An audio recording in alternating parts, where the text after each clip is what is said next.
presented by Top Music। प्रेम से बोलिए सरस्वती मैया की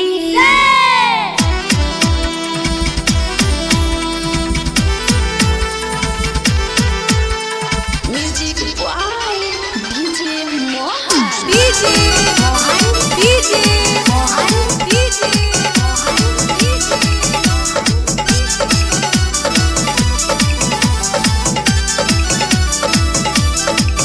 उठे माही के जुलूस गइल बा हई भसाहन में मार भइल बा।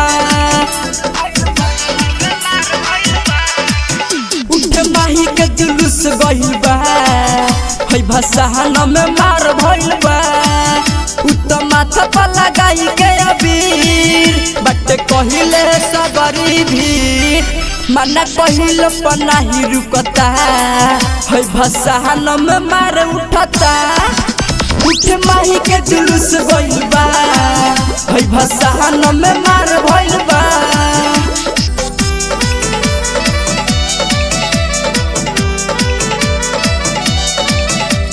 डीजे मोहन डीजे भसाहन में मार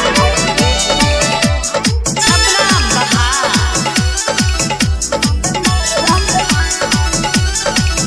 डीजे बाजे लगातार पीछे लोग बहाजार देखो माई एक मूर्ति भसावे गावे गाँव घूमत सारा लोग जुटत देखो माई एक दर्शन पावे।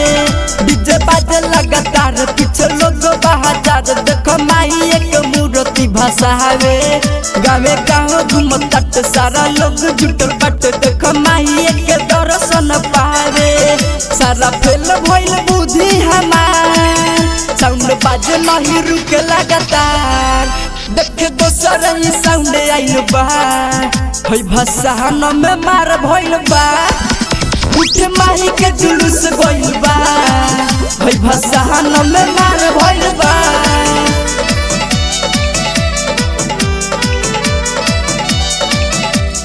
डीजे मोहन डीजे भसाहन में अपना बहा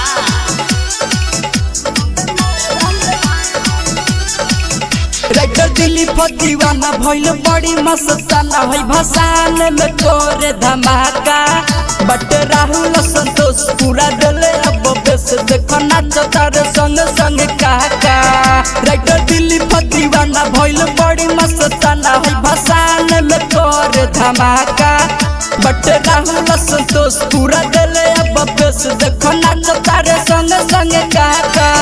सुन गुड्डू रंगीला हो हई हवे कवन जिला हो बात नाचही में मार हो गइल हई भसाहन में मार हो गइल।